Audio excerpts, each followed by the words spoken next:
Hi everyone, कैसे हैं आप सब? आई होप कि बहुत अच्छे होंगे और अच्छी तरीके से चीज़ों को आप सीख रहे होंगे। तो आज हम करने वाले हैं भाई स्ट्रिंग के कुछ इंटरव्यू क्वेश्चंस, जिसमें आपको आइडिया लग जाए कि जितनी चीज़ें आपने पढ़ी वो कहाँ तक आपने सही से पढ़ी हैं और इंटरव्यू में किस टाइप के क्वेश्चंस आपसे पूछे जाएंगे। दोनों ही चीज़ें हम लोग कवर करेंगे, उसके थ्योरी वाले क्वेश्चंस और कोडिंग वाले क्वेश्चंस, दोनों चीज़ें करेंगे। ऐसे हम जब भी हमें लगेगा कि इस टॉपिक से रिलेटेड जो भी इंटरव्यू क्वेश्चंस इंपॉर्टेंट है, वो हर टॉपिक के बाद हम वहीं पे ही करेंगे। और इसी के साथ हम प्रैक्टिस क्वेश्चंस भी साथ में करते रहेंगे, ताकि इस प्लेलिस्ट के अलावा आपको कुछ और देखने की ज़रूरत पड़े ही ना। तो चलिए शुरू करते हैं और ले चलते हैं आपको स्क्रीन पे, ताकि वहाँ पर मैं आपको कुछ क्वेश्चंस से मिला सकूँ।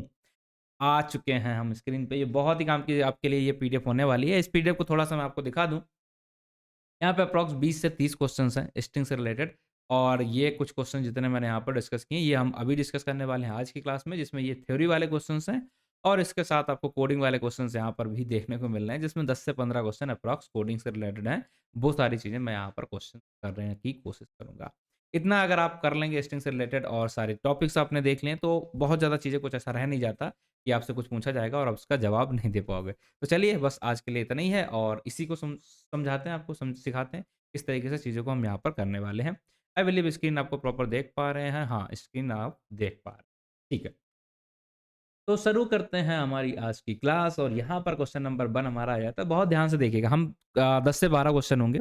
उसमें से कुछ क्वेश्चंस मैं कराऊँगा, बाकी मैं छोड़ दूँगा, ताकि आप लोग खुद से रिवीजन करो, क्योंकि क्लास हमारी बहुत ज़्यादा लंबी नहीं होनी चाहिए। है ना? तो बहुत ही मज़ेदार तरीके से हम लोग क्वेश्चंस करेंगे। मैं आपको बताता रहूँगा ये क्वेश्चन है, इसका ये आंसर है, और हम ये भी बताएँगे कि हमने ये चीज़ पढ़ी है। कुछ ऐसे भी क्वेश्चंस होंगे जो इंटरव्यू में पढ़े जाते हैं, बट सिलेबस के अंदर हम लोग उसे पढ़ाते नहीं हैं। ठीक? तो वो लेकिन क्वेश्चंस मैंने यहाँ पर मेंशन कर दिए, ताकि इंटरव्यू में दिक्कत नहीं होनी चाहिए। ठीक? ऑलराइट, तो शुरू करते हैं हमारी क्लास, और यहाँ पर आपको दिखाते हैं क्वेश्चन नंबर 1 पर आपको लेके चलते हैं। What are the methods? बहुत ही आसान क्वेश्चन है। To check if the string content सिर्फ अल्फाबेट स्ट्रिंग कंटेंट कर रही है, या ओनली डिजिट है, या बोथ। तो ये क्वेश्चन तो हमने कल किया था कि हमारे पास कुछ फंक्शंस या हम बोलेंगे मेथड्स होते हैं, जिनको हम यूज़ करते हैं। अब आप कहेंगे कैसे पता चलेगा कि ये मेथड है, फंक्शन है? तो हमने आपको कल ये सारी चीज़ें बताई थी कैसे। सपोज अगर यहाँ पर आप देख पा रहे हैं, जो मैंने इसका एग्जाम्पल भी यहाँ पर दे के रखा है, यहाँ पर आप देखेंगे तो आपको देखने को मिल रहा है ये स्ट्रिंग। ठीक है, s1 डॉट इज अल्फा। इसका मतलब क्या हो गया यहाँ पर? यहाँ ये स्ट्रिंग क्लास से रिलेटेड है, इसलिए हम इसे क्या बोलते हैं? मेथड्स। अब यही क्वेश्चन पूछा गया, उन मेथड्स के आपको नाम बताने हैं। तो सिर्फ अगर ये चेक करना है कि सारी चीज़ें अल्फ़ाबेट हैं, तो आप क्या करेंगे? इज़ अल्फ़ा फंक्शन का यूज़ करेंगे। अब ये रिटर्न कब करेगा? ट्रू। एक ही कंडीशन पे रिटर्न ट्रू करता है, जब सारे नंबर, सारी वैल्यू जो भी आप यूज़ कर रहे हैं, वो सारा स्ट्रिंग होगा। और अगर सिर्फ न्यूमेरिक वैल्यू आप चेक करना चाहते हैं, तो आप चेक करेंगे यहाँ पर सारी चीज़ें डिजिट में होनी चाहिए। अगर आप चेक करना चाहते हैं कि अल्फ़ाबेट एंड न्यूमेरिक दोनों चीज़ें हैं, तो आप इस फंक्शन का यूज़ करेंगे, और ये रिटर्न तभी ट्रू करेगा जब सारी लेटर या तो अल्फ़ाबेट है या डिजिट है। अब यहाँ पर एक चीज़ और है, मैं आपसे क्वेश्चन यहाँ पर ऐड करता हूँ। लेट्स सपोज़ अगर मैंने यहाँ पर थोड़ा-सा एम्प्टी स्पेस कर दिया इस स्ट्रिंग के बाद, लेट्स सपोज़ अगर हम थोड़ा-सा स्पेस और दे देते हैं, 1-2 स्पेस दे देते हैं, तो इसका मतलब क्या होगा? तो वो क्या माना जाएगा? एम्प्टी स्पेस को हम किस कैटेगरी में गिनते हैं? डिजिट में गिनेंगे, या अल्फ़ाबेट में, या किसी में नहीं? आपको ये कमेंट करके बताना है। तो मैं देख लूँगा, जिसका आंसर सही लगे उसको मैं थम्स अप भी दे दूँगा, हाँ, ये आपने सही आंसर। ठीक है? चलिए, पहला क्वेश्चन आई बिलीव आपको समझ में आ गया होगा कि हमने बस 3 चीज़ें की। यहाँ पर एग्ज़ाम्पल देखेंगे, हेलो है, ये चेक करेंगे, और ये दोनों चीज़ें हैं। तो जैसे आप इस फंक्शन को चेक करोगे, आपको सारे आंसर्स आपको यहाँ देखने को मिल जाएँगे। ये बेसिक क्वेश्चन था, शुरुआत का पहला क्वेश्चन, तो आसानी हमने यहाँ पर रखा है। आसान-आसान से आसानी पूछे जाते हैं। दूसरा क्वेश्चन ये है, आपको बताना है कि भाई ये फॉर्मेट फंक्शन, या सॉरी मेथड, या एफ स्ट्रिंग ऑपरेटर, इनमें क्या डिफरेंस रहते हैं, ये सारी चीज़ें क्या हैं, और इसका कब हम यूज़ करते हैं। तो ऑलरेडी मैंने इसको डिस्कस किया था कि हमें अगर स्ट्रिंग को फॉर्मेट करना है, कुछ वेरिएबल्स की वैल्यू हमें पास करनी है डायरेक्टली अपनी स्ट्रिंग्स के अंदर, तब हम इन दोनों फंक्शंस का यूज़ करते हैं। कब यूज़ करेंगे? जब भी हमें कभी भी अपने वेरिएबल्स की वैल्यू डायरेक्टली किसी स्ट्रिंग के अंदर पास करनी होती है, तब हम यूज़ करते हैं। अब अगर हम यहाँ पर बात करते हैं फॉर्मेट की, तो इसमें हम प्लेस होल्डर लगाते हैं, इसके थ्रू वैल्यूज़ को पास करते हैं। एग्जांपल दिखाते हैं, लेट्स सपोज़ यहाँ पर हमारा ये नाम है, यहाँ पर ये नाम है। अब आप यहाँ पर देखें कि डायरेक्टली इस प्लेस होल्डर की जगह पे अगर हम डायरेक्टली ये वैल्यू पास करना चाहते हैं, ठीक है? ये as equal to L I, और ये 30, तो हम यूज़ करेंगे फॉर्मेट फंक्शन का। हम यहाँ पर इस तरीके से चीज़ों को लिखते हैं। ये सारी चीज़ें मैंने बताई थी, ठीक है? और इसी तरीके से अगर हम वहाँ पर एफ स्ट्रिंग का यूज़ करते हैं, तो एफ स्ट्रिंग में क्या करना होता है, हम डायरेक्टली सिर्फ कर्ली ब्रेसेस सिंपल नहीं पास करेंगे। हम पास करते हैं डायरेक्टली, देखिएगा आप यहाँ पर ये, कि डायरेक्टली हम वैल्यू ही पास कर देते हैं। जो भी वेरिएबल का नाम है, उसको ही हम यहाँ पर पास कर देते हैं, और किसी फंक्शन का हम यूज़ नहीं करते। सिर्फ हम यहाँ पर एक इस तरीके से एफ लिखेंगे, और इसके बाद जहाँ पर हमें वैल्यू पास करनी है जो, तो हमने उसको वेरिएबल का नाम डाल दिया। फिर अगर कोई दूसरा वेरिएबल पास करना तो उसका नाम डाल दिया, बस कर्ली ब्रैकेट के अंदर उन वेरिएबल्स का नाम रख देना है, उसकी वैल्यू अपने आप यहाँ पर पास हो जाएगी, दैट्स इट। ठीक, इतनी आपको यहाँ पर समझने की ज़रूरत है। अभी आप बढ़ते हैं आगे क्वेश्चन नंबर 3 की तरफ, या क्वेश्चन जो भी हमारा आता है, यहाँ पर हम आपको दिखाते हैं। आपसे क्वेश्चन पूछा गया, what is raw string in Python and how they are different from the regular string. ये शायद नहीं है आपके लिए चीज़। देखिए, रॉ स्ट्रिंग का मतलब क्या होता है, जब भी आप किसी भी स्ट्रिंग के आगे आर लगा देते हैं कुछ इस तरीके से, आई बिलीव आप यहाँ पर देख पा रहे होंगे, वो बन जाती है हमारी आर। ठीक है, क्या बोलते हैं उसे, हम रॉ स्ट्रिंग बोलते हैं। और नॉर्मल स्ट्रिंग हमारी कुछ इस तरीके से आपको देखने को मिलती है। इन दोनों में डिफरेंस क्या है, वो अगर आप सीखना चाह रहे, देखना चाह रहे, तो देखो, raw string are pre find R, और ये ट्रीटेड ब्लैक स्लैशेस, और यहाँ पर जितने भी चीज़ें होंगे उस सब में ब्लैक स्लैशेस आपको देखने को मिल जाएंगे as a literal character.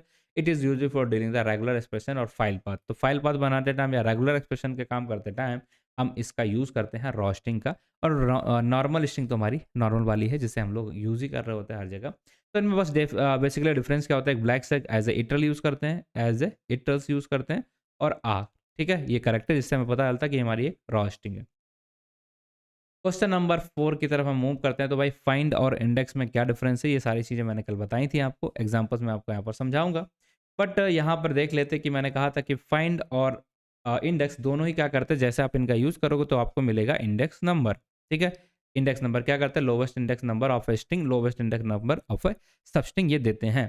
But important क्या होता है, लेट्स सपोज अगर बात दो बार चीज़ें होंगी तो ये पहले वाले का वैल्यू आपको देता है। बट अगर आपको चाहिए कि लास्ट वाला अकरेंस आपको चाहिए, तो आप आर, ठीक है, आर फाइंड और आर इंडेक्स फंक्शन का यूज़ करते हैं। ये बेसिक चीज़ें हम सारी देख चुके हैं। इंपॉर्टेंट यहाँ पर ये होता है कि फाइंड फंक्शन का जब भी हम यूज़ करते हैं, तो अगर वो चीज़ जो हम ढूंढ रहे हैं अगर वो अवेलेबल नहीं है, तो क्या रिटर्न करेगा ये, कमेंट में बताओ। ठीक है, कमेंट में बताओ, बाकी यहाँ पर लिख रखा है मैंने। ठीक है, आप ढूंढ के बताओगे, सोच पाओ, यहाँ से देख के बताओ, वैसे बताओ। और अगर ये जो होता है, ये क्या रिटर्न करता है, ये वैल्यू एरर देता है, बट ये हमारी वैल्यू एरर नहीं देता है, तो कुछ वैल्यू देता है, कमेंट में करके बताओगे। आई बिलीव इतना आपको पता होगा, है ना। ठीक है, मज़ा आ रहा, क्वेश्चंस ठीक है, मतलब बेसिक है, ये क्वेश्चंस पूछे जाते हैं एक्चुअली, मज़ा आए ना आए लेकिन पूछे यही जाते हैं, तो यही आपको पढ़ने हैं। अब बात कर लेते हैं भाई स्केप सीक्वेंस। ठीक है, ये escape sequence and string with example क्या होते हैं, कौन कौन से होते हैं, लाइक स्लैश एन हो गया, स्लैश टी हो गया, डबल स्लैश हो गया, स्लैश डैश हो गया, ये हमारा स्लैश डबल क्वेट्स हो जाएगा। तो ये सारे हमारे क्या होते हैं, स्केप सीक्वेंस। अब ये हैं क्या, क्यों इन्हें हम यूज़ करते हैं, तो आप यहाँ पर इसे देख पाएंगे, these are the special characters used in strings to represent the certain white space. ठीक है, इनको रिप्रेजेंट कर रहे होते हैं, या कैरेक्टर्स को या क्वेस्ट को, ये अदर कैरेक्टर को ये रिप्रेजेंट कर रहे होते हैं डायरेक्टली। ठीक है, स्पेशल कैरेक्टर होते हैं जो किसी और चीज़ को यहाँ पर रिप्रेजेंट कर रहे हो, तो कोई और चीज़ का मतलब यहाँ पर ये में से कोई भी चीज़ हो सकती है, इनको ये रिप्रेजेंट कर रहे होते हैं, इन्हीं को हम बोलते हैं स्किप सीक्वेंस। ऑलराइट, चलिए आगे बढ़ते हैं। यहाँ पर हम देख रहे हैं हमारा नया क्वेश्चन। क्वेश्चन ये है कि अगर आपको ये पता करना है कि कौन सी कोई भी स्ट्रिंग किस वर्ड से शुरुआत हो रही है और उसका एंड किस तरीके से हो रहा है, तो आप कैसे पता करोगे कौन से मेथड्स का वहाँ पर आप यूज़ करने वाले हो, या किस फंक्शंस का आप वहाँ पर यूज़ करने वाले हो।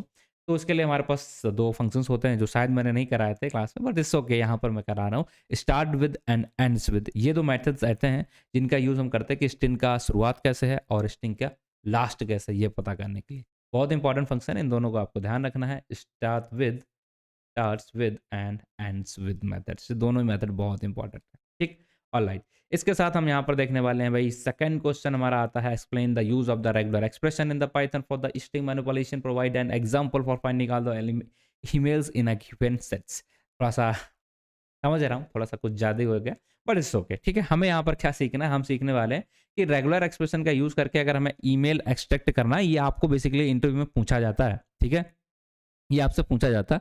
तो यहाँ पर हम क्या करने वाले हैं, हमने यहाँ पर कॉमन लिया। यहाँ पर सबसे पहले से आपको ये क्वेश्चन भी पूछा जाता है कि which module you will use to use the regular expression. तो आपको पता होना चाहिए कि आर ई मॉड्यूल का हम यूज़ करते हैं, इसे हम इंपोर्ट करेंगे।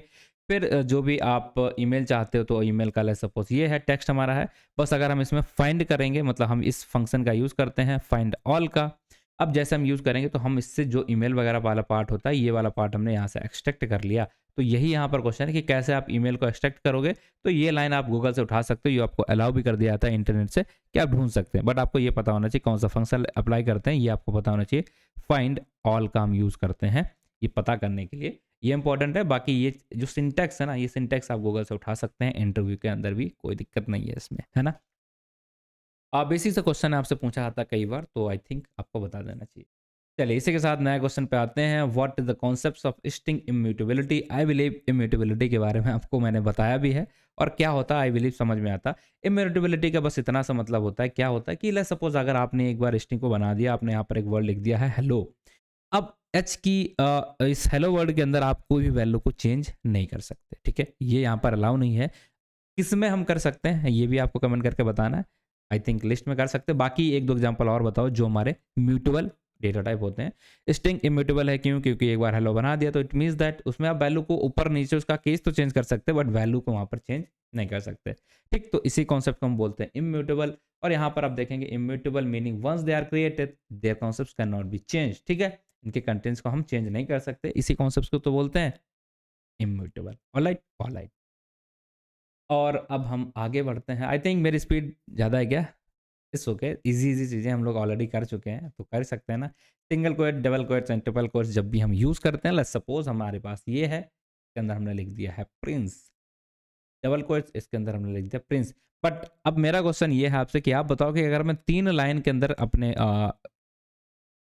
क्या बोलेंगे, 3 कोट्स के अंदर अगर हम किसी भी स्ट्रिंग को लिख रहे होते तो उसका मतलब क्या होता है? ठीक है, तो आई बिलीव ये चीज़ें आपको पता होंगी। बस सिंपल सा अंतर होता है, अगर हम सिंगल कोट या डबल कोट का यूज़ करते हैं तो हम सिंगल लाइन के लिए बना रहे होते हैं, सिंगल लाइन की हमारी स्ट्रिंग होगी। बट अगर हम मल्टी लाइन स्ट्रिंग बनाना चाहते हैं, ठीक है, तो हमें क्या करना पड़ेगा? 3 लाइन मतलब ट्रिपल कोट्स का यूज़ करना पड़ेगा स्ट्रिंग के बीच में, तब हमारा मल्टी लाइन कमेंट्स या हम बोलते हैं मल्टी लाइन स्ट्रिंग बन जाती है। अब what are the difference between the replace and R E sub? ठीक है, इन दोनों में क्या डिफरेंस है, ये क्वेश्चन है। आई बिलीव आपको समझ में आ रहा होगा मैं यहाँ पर क्या पूछ रहा हूँ। रिप्लेस फंक्शन का यूज़ हम क्यों करते हैं एंड आर ई सब का यूज़ कब करते हैं? तो पहली चीज़ तो आपको ये पता होना चाहिए इसका काम क्या होता है। All the occurrences of the specified substring with the another. तो जहाँ जहाँ पर जब भी आप रिप्लेस करोगे एक वैल्यू को, ठीक है, एक वैल्यू को दूसरी वैल्यू में कन्वर्ट कर दिया जाएगा जितनी भी बार वो आ रही होती है। ये हमारा होता है रिप्लेस फंक्शन। कैसे यूज़ करते हैं ये देखिए। यहाँ पर हेलो को हमने रिप्लेस किया है हाई से, मतलब ये वर्ड था हेलो, इस हेलो को हमने रिप्लेस कर दिया हाई से। तो आप यहाँ पर देखेंगे इस तरीके से आपको देखने को मिल जाएगा हेलो रिप्लेस विद हाई। जितनी जगह होगा उतनी जगह ये यहाँ पर आपको रिप्लेस कर देगा। यहाँ देखो हेलो था, इसको भी हाई कर दिया, यहाँ भी हेलो था, इसको भी इसने हाई कर दिया।